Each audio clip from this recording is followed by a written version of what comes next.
You probably wouldn't think a garbage truck crossing a bridge would be a big deal, right? Well, think again. We're about to dive into this wild story about how a simple trash run is at the center of a massive international trade war, threatening to completely upend the relationship between the US and Canada.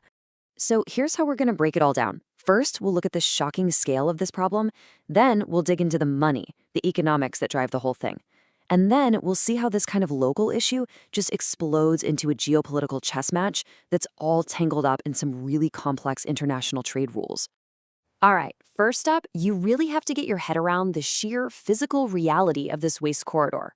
We're not talking about a trickle of trash here. This is a constant, massive, flowing river of garbage heading south. Just try to picture that for a second. A nonstop convoy of huge trucks, each one packed with garbage, just rumbling across the border from Canada into the US. And this isn't some new thing. It's been a weird but normal part of the Great Lakes economy for more than 20 years. And when you add up all those trucks, you get a number that's it's almost hard to believe. 3.46 million tons. To give you some perspective, that's like trucking the weight of over 500,000 elephants across the border every year just to bury them in American soil. And get this isn't some tiny drop in the bucket. More than 1/7 of all the garbage buried in the entire state of Michigan actually comes from Canada. What that tells you is that there's a real dependency here. Michigan's landfills have become, a crucial piece of Ontario's own infrastructure, even if it's not official. So the big question is, why Michigan, right? What is it that turns this one state into the go-to dumping ground for so much of Ontario's trash? Well, the answer is really simple and really powerful. It's all about the money. And this table, wow, it tells the whole story. Just look at that state surcharge in Michigan. 36 cents, that's it. Now compare that to the cost of dumping that same ton of trash inside Ontario, where it can be over $100. That massive price difference creates what experts call a magnet effect. It's literally cheaper for a company in Toronto to pay a driver to haul trash for hours into Michigan than it is to just drive it to a landfill in their own backyard. And we need to be clear, we're not just talking about your kitchen garbage here. Toronto actually stopped sending its residential waste years ago, but that river of trash, it never stopped. The vast majority of it is commercial waste from businesses and institutions, where the bottom line is everything. And, well, recycling often isn't the top priority. Okay, so you have this steady, if strange, stream of garbage that's been flowing for decades. So how does that suddenly blow up into a full-blown geopolitical crisis that puts the entire North American economy on edge? Well, this is where things get really interesting. Things just escalated fast. The White House uses these emergency powers to slap on tariffs. Canada immediately hits back. Then things calm down for a minute. Then a huge Supreme Court ruling comes down and says, nope, you can't use that emergency law for this. You'd think the fight is over, right? Wrong. The White House just pivots, dusts off a completely different, much older trade law, and keeps the whole thing going. And this standoff pretty quickly turned into a very public, very personal battle. It was like a high-stakes game of chess, or maybe chicken, between U.S. President Donald Trump and Ontario's Premier Doug Ford, with both of them making these really calculated moves against each other. So when Premier Ford says this, he's not just talking about a court case. He's basically saying he smells blood in the water. He saw that Supreme Court decision as a sign of political weakness, a real shift in momentum, and he decided it was the perfect time to push back, and push back hard. And his response was pretty blunt. He used his own province's economic power and zeroed in on the electricity Ontario sells to neighboring U.S. states. This touch-the-stove line became his whole justification. Basically, he was saying, you burned me once with unpredictable tariffs, I'm not going to let that happen again. And make no mistake, Ford was not bluffing. He put together this whole Team Canada playbook designed to squeeze where it hurts the most.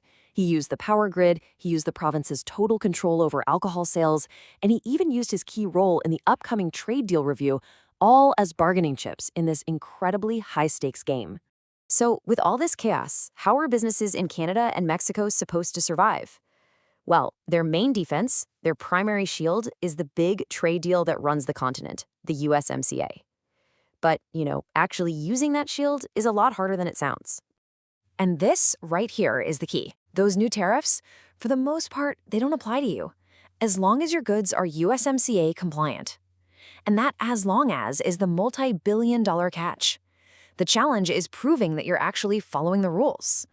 So, what does that even mean, rules of origin? Well, think of it like a product's passport. It's this super complex set of rules to prove that your product is truly North American.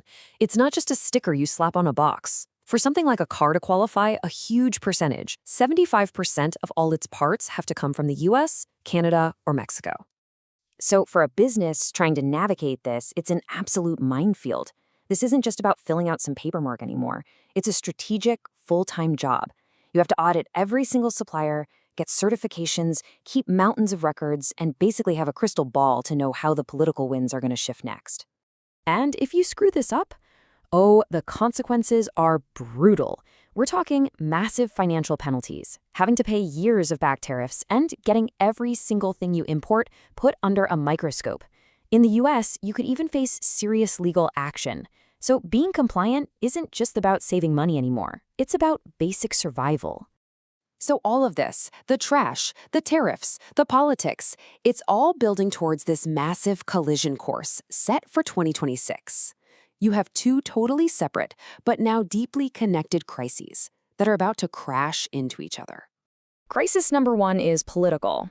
There's a mandatory review of the USMCA trade deal scheduled for July 2026. Normally, this would be a snooze fest, just a routine checkup. Not anymore. Thanks to the trade war, it's turned into a bare-knuckle renegotiation, where the US wants to tighten the screws even more. At the exact same time, you have crisis number two, which is environmental. And back in Ontario, the clock is ticking, loud. The province is literally on track to run out of places to put its garbage within a decade. The trash has to go somewhere, and somewhere is about to disappear. And here is where it all comes together in the worst possible way. These two problems are now dangerously tangled up. If the trade war slams the border shut to commerce, that includes trash trucks. It would cut off that Michigan safety valve at the precise moment Ontario's own garbage crisis hits the breaking point. It would leave the province with mountains of trash and literally nowhere to put it. Which leaves us with this one big, messy question. For decades, this river of trash flowed quietly across the border because, hey, it made economic sense for everyone. But now, with trade, trash, and politics all on a collision course, you have to wonder, what gets thrown away first? The convenient, quiet arrangement, or the entire system that it depends on?